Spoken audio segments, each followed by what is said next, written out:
we've got a lot of shit for spending a lot of time on the Crusaders recently. And the Hurricanes people, they wanted their dues, and they're getting their dues because they stood up in Suva big time. The defence was strong. They scored when they needed to, and they rotated their squad for that game. And I think that's probably the most impressive thing, is, you know, when you can see a result like that from so many changes. Yeah, absolutely. I think rugby's certainly changed in this sense as well for me, that it's not necessarily just your starting 15 or even your 23 now. Like, it is your full squad. And the teams that can provide, I guess, squad depth consistently are probably going to be there or thereabouts. Like, Crusaders have done it for years, you know, like that 7-year winning streak they went on. When I look at the Hurricanes, like, their squad all the way through, in every position really, is well stacked with depth. And that's why I'm guessing also as a first-year coach too, it allows you to make those decisions because guys are competing at training. When they get an opportunity, they're putting their hands up. So it can make selection difficult for coaches as well, but that's a good problem to have, you know. And as you're saying, making the amount of changes they did, but it didn't really affect the sync or the flow of the team, that's a really good sign. And Brett, as a player, seeing those other guys come in and do that job, the self-belief throughout the squad must be quite incredible once that gets going. Yeah, I think as a player, I think internally as well, you hope he doesn't play too well. But I think for the coaches, yeah, it's a great problem to have. And I think, you know, not being able to have, you know, Asafa Moore, I think hopefully he's going to be okay. But, you know, O'Reilly comes on and has a great game, and, you know, Duplessis Karifi comes out and has a great game. And, you know, Aidan Morgan, I thought, played really, really well considering that he hasn't had a lot of opportunities this year. So, yeah, I think to win championships, and, you know, Aaron knows this as well with his time at the Chiefs, the squad depth that you're able to have every single week and compete at trainings. You know, sometimes the trainings are more harder because you know that you want to obviously fight for that jersey. And the guys that aren't in that 23 are holding it to a standard where they want to be in it, and the competitiveness at training leads into those results that you are on the weekend. So I think hopefully for the likes of the Hurricanes, the Blues and the Chiefs, I think that's the three top teams in the competition. Injuries are going to play a big part. Asafa Moore's gone. Cam Roygaard's gone. You know, they had some good depth with TJ Perenara and O'Reilly coming back, but I think at the moment, yeah, they definitely are the form team. Jordie Barrett was outstanding defensively on the weekend, and Billy Proctor, I think, man, if there's one guy that might be a bolster for the All Blacks, his play with his combination with Jordie Barrett, I think is probably the best in the competition at the moment. We've had some questions about Billy Proctor. One from Julian Bowie basically saying, you know, what are your thoughts on him? He sees him as Conrad Smith-esque, you know, does all those little things. Not to mention the fact, obviously, he's got a combination there with Jordie. You know, do you see him as a possible All Black? Yeah, absolutely. I see no reason why he can't be, because for me, when I look at Billy, like, he has just gotten better and better every year he's been in the league, you know? And you're right, like, when you think of combinations, like, imagine having that 12-13 combination. Absolutely. But yeah, what I probably agree with, was it Julian, was it? Julian, yeah. Conrad-esque, like, you need those players that just, I guess, their best game is a 10, but their worst game is probably an 8. You know, like, yeah, that's what it sort of is about. And that's just the consistent level that Billy's got himself to, through his work ethic, I guess his skill set, probably the players around him, and a little bit of continuity now that he's been building with Jordie in that midfield for a few seasons. His brother Matt was a bit like that too, right? Real kind of glue guy. Outstanding, yeah. And look, he was probably pushing, knocking on the door a couple of years there too while he was in New Zealand. And yeah, it's just, yeah, I like those guys that continue to evolve year after year and almost make it hard to be left out of a team.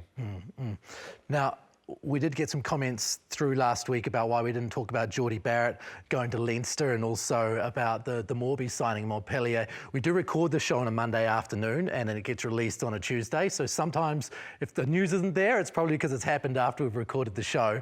But just a euro for your thoughts came from Mark Kelly in Ireland about Jordie Barrett joining Leinster, Bryn. Sounds like a great signing for both parties.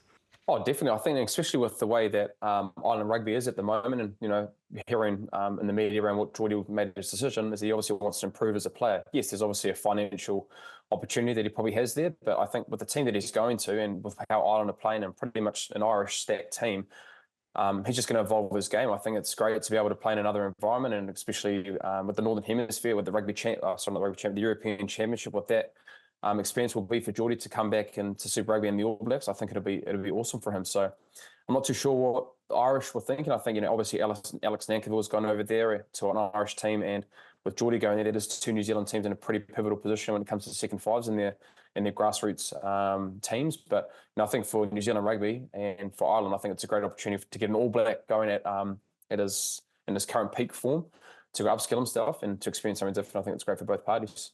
That's an interesting point, because the Irish have controlled that in the past quite well to make sure that they do have enough players coming up through the system. That's two high-quality players. You played with Nankivell, he can play.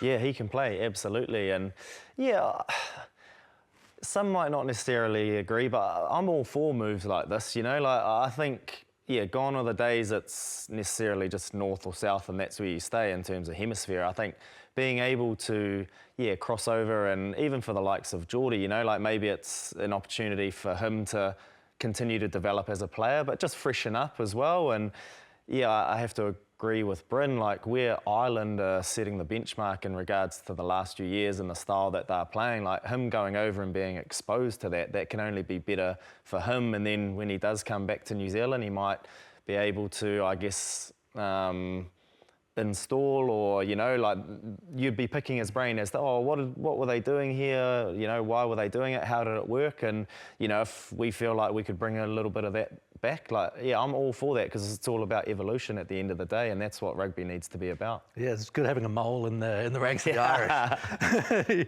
We can complain about that. Andrew Goodman's over there as well, so probably some conversations heading that way the Crusaders would like to get into. But while I was Googling this week, I did notice that you had an approach recently from Ulster. So can you clear up that? Because it's out in the ether that maybe that's going to happen. And what's going on there? So I had a good phone call with the crew at Ulster, and they were great, to be fair, really cool. And obviously, we have a bit of my wife and I and family have a bit of a thirst for travel and exploring the world. But right now, as it stands, just family-wise, we've got another baby coming soon. It just probably doesn't quite fit timing-wise. But I did obviously say to them, I really appreciated the interest, in a 35-year-old veteran that's still got a bit of game. Old man strength, that's what Ben calls it, right? Old man strength? I just had one thing to ask, just on obviously your playing career, mate. With the Crusaders having that, with Fergus Burke going down and losing lead half penny, was there actually a call from the Crusaders to get you down there as a 10 option? Yes, there was. No, there was.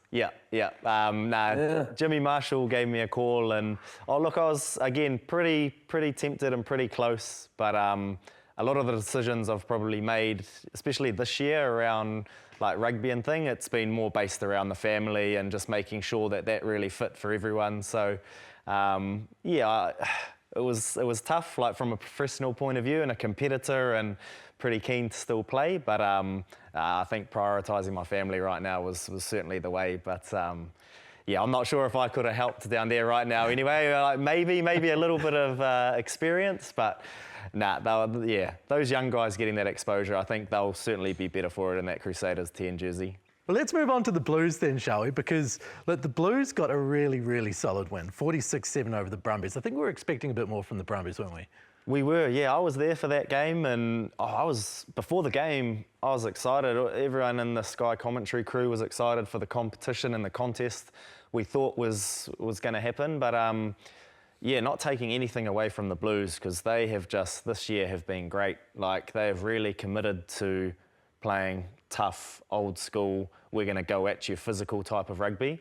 In essence, I thought the Brumbies probably would have been prepared for that, because that's been the Blues playing style for majority of this season. But just whatever it was, the Brumbies just seemed a little bit off. And the two losses they've had this year against the Chiefs earlier in the year and now the Blues, they've been blown out. They just haven't even really come to the party. So that's a little bit of a question mark in and around the Brumbies. But man, the Blues, they just keep going from strength to strength right now. It's a question mark around the competition too, isn't it? We've had a question through from Joe Bibby, and he said, look, prioritising New Zealand derbies, obviously the derbies, New Zealand versus New Zealand and Australia versus Australia in Super Rugby, gives the Aussie teams an unfair advantage in that they play more times against the Aussies because they play 8 games against the Aussies and only 5 games against the New Zealand teams, and it helps them out. And maybe the Brumbies are a good example of that from the weekend, Bryn, that it's sometimes hard to tell from the table exactly who the top teams are because of that element. There's been a suggestion, he says, they could play each other once and then split the comp into 2 halves. So then you have the top 6 playing the bottom 6 before you get to the playoffs, and essentially provide a plate competition for the bottom 6 after the pure round robin, and then the championship competition for the top 6. Do you think that that is a good suggestion from Joe Bibby? No, sorry, Joe, I don't. I like to be able to play everybody once, and you've got the opportunity to play in a final. Now, probably the one thing that we're probably missing a little bit in the Super Rugby at the moment, the table, is that 8 teams out of 12 are making the quarterfinal stage. So it's probably a 6-man opportunity. 6 teams would probably be a little bit better. We talked about it a lot with us, Ross, that having that 8 teams, you only need to win 4 or 5 games, which I think probably doesn't add to the quality of the competition in terms of getting those amount of wins to get into the finals. But sorry, I am definitely on the other side of that. I like to be able to play the team twice or whatever it may be, or everybody once, and then you've got the opportunity to play in the final. For me, even growing up watching Super Rugby as a kid, and probably when I first started, it was just simple because it was a classic round robin. You played everybody once, and if you played a team at home one year, you played them away the next type thing. Obviously, the amount of teams in the competition now and how many games are being played doesn't really allow that. So, I don't probably have an answer and probably don't agree one way or another. It's just I understand what he's saying in terms of, the Australian conference, again, picking my words wisely, is potentially not as strong. So, the likes of the Brumbies are going to sit at the top, but then when they come against the top New Zealand team, they really seem to battle. So, not a perfect science, and I'm not getting paid to put the schedule together. So it's tricky. Yeah, fair enough. And look, when it comes to the derbies, we do get a lot of people watching, and that might be a big part of it as well. You do, but at the same time, we have to have a look at if you look at the competition, Ross, we said the last couple of years, the Australians have had to come to the party in terms of being able to win matches. And, for 2 or 3 years before this year, I don't know what the success rate was. It was very, very high for the New Zealand teams winning. But now, you look at it now, I'm pretty sure it's pretty close, Ross, 50-50 in terms of Australia and New Zealand teams this year. So if we continue to keep evolving in this competition, and the more games that are playing, because obviously we did have COVID and we've lost the South Africans, and I feel like probably competition's, taking a hit due to that. But I think, with the improvement that we've seen from the Australians this year, and if it continues to keep going, we'll be in a position in 4 or 5 years' time that, arguably Super Rugby will be back in the premier competition, which I think we're not at this stage with, obviously, the Northern Hemisphere having a lot more competitiveness and more quality, I believe, in that part of the world. Well, we'll see very soon whether the Blues are going to be right at the top of the table within this very close competition towards the top between the Blues and the Hurricanes. Of course, Jipper is over in the US of A. He's there with the World Players Association meeting. This is meetings from all sorts of sports, and he's representing New Zealand Rugby over there just to see what the players are doing as far as their associations are concerned. It also gives them a chance to go to a Dodgers game and go out for dinner in Santa Monica. So not such a bad gig, but because the Blues did well, he felt like he needed to contribute. So this is Jipper on how things went on the weekend and whether he thinks the Blues are the team to beat the Hurricanes this year in Super Rugby.